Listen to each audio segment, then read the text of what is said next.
Boa noite, pessoal. O assunto de hoje, desse nosso encontro, é gênero em escola. O ser humano, ele é, por natureza, um ser que gosta de adjetivar. Nós procuramos, encontramos adjetivos e adjetivamos quase tudo. É gato preto dá azar. Agora, se o gato for metade preto e metade branco, então vai dar um pouco de sorte e um pouco de azar também. E assim nós costumamos adjetivar tudo. E essa adjetivação, ela também é levada para dentro da escola. E aí acaba criando alguns empecilhos até no ato da avaliação do aluno. Mau aluno, boa aluna. Tem-se um consenso dentro do senso comum de que aluna menina é melhor do que aluno menino. O aluno menino é mais relaxado, a aluna menina é mais comportada. E o que isso tudo pode acarretar? Então, nós vamos tratar um pouco desses subsídios, contra essa avaliação subjetiva do sujeito aluno, seja ele menino ou menina. Aninha é um sonho de aluno, muito bom. Pedrinha é relaxado. Zequinha é caprichoso. Verinha é comportada. Esses nomes aqui são todos novos, obviamente são nomes fictícios. E o Joãozinho é um para nada. Então, sempre vai ter dentro de uma sala de aula que é eclética, obviamente onde tem 20, 30 alunos, não há como querer que seja uma sala homogênea. Nós trabalhamos contra isso, sempre buscando essa questão da inclusão. Então nunca vamos encontrar uma sala, mas sempre há essa questão da adjetivação em relação a menina e menino e o que isso pode atrapalhar. Bem, o gênero, partindo então enquanto professores, ele influencia no aprendizado e no desenvolvimento do aluno, sendo que o aprendizado é uma coisa, o desenvolvimento é outra. O gênero tem carga em cima disso? Meninos e meninas têm percepção diferente de mundo? O menino vem de um jeito, a menina vem de outro. Isso não seria trabalhar puramente o inatismo? Dicotomizar os gêneros em sala de aula é mais produtivo? Criar classes, grupos separados, que nós vamos ver mais à frente, escolas próprias só para meninas, escolas próprias só para meninos. Isso auxilia o quê? Ajuda em quê? Ou atrapalha no quê? Esses questionamentos fazem parte da cultura escolar ou da cultura da escola? Essa questão de que menina é mais comportada, menina não é tão barulhenta, o aluno menino é o que tem maior evasão escolar, é o que menos participa, é o que é menos focado, é o que mais fala. Isso é questão cultural ou realmente existe essa carga do gênero impressa nisso? Carvalho, Maria Pinto de Carvalho, ela é professora da Faculdade de Educação da USP, com mestrado, com vários trabalhos nesse sentido. Ela diz assim, que pode-se tomar dados sobre evasão e repetência ou informação sobre defasagem em série cursada e vão perceber que os meninos têm aí as maiores dificuldades nesse sentido. Mas só porque são meninos? O que isso tem a ver? O que o gênero explica? O gênero consegue explicar essa questão de aluno ter maior defasagem, aluno menino repetir mais, o aluno menino não ser tão comportado em sala de aula? Vamos começar concluindo. Essa conclusão aqui é de um trabalho que essa professora, Marília Pinto de Carvalho, fez no ano de 2000, numa escola pública em São Paulo, com 2 turmas de 4ª série, envolvendo 60 alunos, 30 alunos de cada série, 2 professoras, e ela acompanhou o ano inteiro.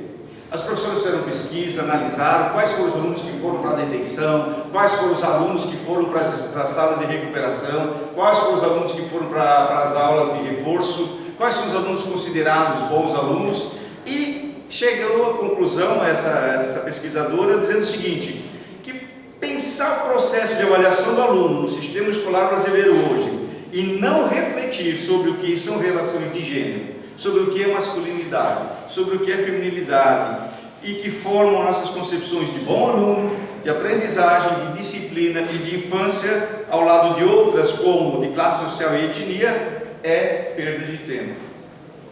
Então, para avaliar o que é aluno, para avaliar o que é disciplina, para avaliar o que é infância e o que é aprendizagem, nós temos que ressignificar os nossos conceitos sociais de gênero, como já foi tratado aqui também, sobre masculinidade, feminilidade e outros termos.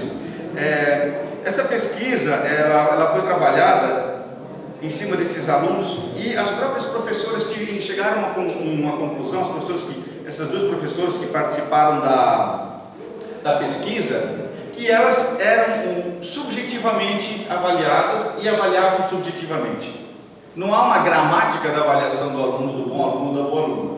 Acontece que essa prática de dicotomizar aluno, menino e aluna, menina, ela não é algo assim tão incomum. Existem hoje ainda inúmeras escolas que praticam esse tipo de educação. A Associação de Educação Personalizada de Curitiba, ela mantém duas escolas. Ela mantém a escola do Bosque, que é só para menino, e a escola dos Mananciais, que é para menina. É dentro do mesmo espaço, é dentro do mesmo pátio, mas de um lado estudam meninos e do outro lado estudam meninas. E o que isso teve? Inclusive, saiu até uma matéria no jornal Bem Paraná sobre isso, onde esse tema foi tratado. E a direção da escola defende veementemente que meninos e meninas trabalham diferente, pensam diferente e aprendem diferente, por isso eles valorizam essa questão dessa prática. Só que chegou a alguns conflitos isso aqui. Qual o aporte que eles utilizaram para validar e valorizar essa questão da dicotomia em sala de aula? Segundo eles, professores de neurociências, que nem esse Bettini Bartosek, ele diz que entre crianças de 7 e 17 anos há uma diferença. Acontece dentro do cérebro uma diferença, em que meninas estão mais predispostas a trabalhar, por exemplo, a questão da língua portuguesa, e os meninos nessa idade é mais a questão de cálculo. E se você trabalhar cálculo e língua portuguesa numa turma em que tem meninos e meninas, vai acontecer que um vai ter uma carga de aprendizado diferente do outro. Segundo o Ministério da Educação, existem hoje no Brasil 254 escolas só para meninos e 183 instituições só para meninas. E o professor, que é o diretor dessa escola, ele disse que esse é um modelo que tende a crescer e que não é retrocesso, mas é uma proposta de vanguarda. Na contracultura disso, essa professora Marília de Carvalho, que foi também usada como fonte nessa pesquisa, ela disse que para elas a escola diferenciada por sexo são herança e tradição religiosa, onde os meninos geralmente eram, os preceptores eram padres e as meninas, os preceptores eram freiras ou irmãs. Por isso que se separava, e numa época dessa, misturar menino e menina em sala de aula era tido até como algo amoral. Segundo essa professora Maria, que foi a pesquisadora dessa pesquisa que a gente mostrou no início, não existe nenhuma justificativa que avalie esse tipo de segmentação. Ela também questiona esses argumentos biológicos e diz o seguinte, que a questão do aprendizado e desenvolvimento, que não pode ser trabalhado os dois temas como sendo um só, dependem e são resultantes da combinação do desenvolvimento físico com oportunidades e exigências de cada sexo. Respondendo algumas questões de uma pesquisa local, a gente vai chegar a um outro ponto. Foram feitas mais de 30 pesquisas com professores de educação infantil, ensino médio e também no ensino superior, e foram colocadas questões fechadas, com 3 opções: sim, não ou não se aplica. Perguntas como: o gênero influencia no aprendizado? Meninas aprendem melhor? Meninos aprendem melhor? Meninas são mais focadas? Menino é mais focado? Ou não se aplica? E a maioria, a unanimidade foi que não se aplica. Não há como ter uma avaliação dizendo que menino é melhor ou menina é melhor por ser menina ou por ser menino. E aqui tem 4 casos de 2 meninos e de 2 meninas. O primeiro, a professora entendeu ele e rotulou ele, falando em rotulação antes, mas ela rotulou ele como sendo um menino comportado, excelente. No pedagógico, excelente, aprende muito bem. Ela, que é menina, por incrível que pareça, começa com a mesma letra, ela tem um comportamento taxado de terrível. No pedagógico é relaxada, mas aprende muito bem também. FG, o comportamento é tímido. Ou no pedagógico é desleixado, mas aprende muito bem. E J tem um comportamento que a professora tratou como alma revoltada. Só que no pedagógico ela tratou como um sonho de aluno. Ou seja, não tem, por esses aportes, não tem como realmente dizer que o gênero influencia nessa questão do aprendizado.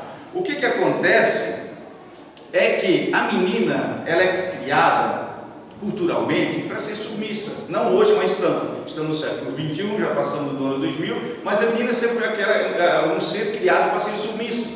Ao contrário que o menino, ele sempre é criado para ele possuir cada vez mais cedo um autocontrole e uma autoafirmação social. A menina conversa em sala de aula 2 a 2? Conversa, só que as conversas das meninas são mais recatadas. Menina joga bola, joga futebol. Menina também faz bagunça de aula, faz. Só que são bagunças diferenciadas e não tem como dizer que menino faz mais bagunça ou menina faz mais bagunça. Quem repete mais, menino ou menina? A questão é que é uma questão sócio-histórica. E Vygotsky explica isso através da perspectiva sociocultural, onde e quando ele dicotomiza o sujeito em dois. Para Vygotsky existe um ente que ele trabalha na questão da linha natural, ou seja, aquilo que nós chamamos de natismo. E entra também um ente que trabalha na linha do histórico-cultural do desenvolvimento, ou seja, eu enquanto ser perante o mundo. E nessa perspectiva interacional entre desenvolvimento e aprendizagem é que acontece o processo de humanização do homem. São duas partes que elas, no fim, elas se interrelacionam, né? Ele separa a questão psicológica superior e ali ele diz que o que nasce com a gente e aquilo que nós podemos contar como inatismo seria a atenção ativa, a memória voluntária ou o pensamento, a linguagem falada, escrita, matemática e a afetividade. Agora, para que tudo isso possa ser colocado em prática e ser transformado em aprendizado, conhecimento e desenvolvimento, há uma necessidade delas se relacionarem com experiência social que são mediadas por símbolos, por pessoas, no caso do ambientalismo, e também pela habilidade cultural de um grupo em questão. Ou seja, o gatilho que vai linkar essa questão do desenvolvimento, seja de menina, do desenvolvimento, seja de menino, na questão do aprendizado e desenvolvimento, é o espaço onde ele vive. Por isso que cada caso deve ser tratado como um caso, e não podemos relacionar esses casos de uma forma única, como sendo um todo. A questão, reafirmando, Vygotskiana, que o ser sócio-histórico, meninas culturalmente são mais submissas e meninos têm uma necessidade de autoafirmação mais cedo. Para Vygotsky, a relação entre ensino e aprendizagem é entendido como uma atenção voluntária, memória lógica ou pensamento, e eles são processos complexos. Não acontecem simplesmente porque ela é menina ou porque ele é menino. Se brinca dizendo que mulher tem tantos neurônios a menos ou a mais, ou seja, como se isso fosse uma característica psicológica, social e natista. E esses gatilhos, eles dependem de ajuda de outras pessoas. Essa questão de despertar a atenção voluntária, essa questão da memória lógica, do pensamento, são processos complexos e dependem de um gatilho que dispare. Nesse caso, seriam os professores, a sociedade, o pai, todo esse envolvimento que vai colaborar ou não para que esse menino tenha um desenvolvimento mais rápido, ou essa menina, ou esse desenvolvimento seja retraído, ou sejam tidos também como alunos relaxados, como foi dito, alunos displicentes. Numa dessas pesquisas que foi feita também sobre uma aluna, a aluna ela mora com a avó, os pais são separados, e é uma excelente aluna, tanto no pedagógico como no comportamental. Ou seja, é uma família desestruturada, mas isso não está influenciando na questão do aprendizado dela.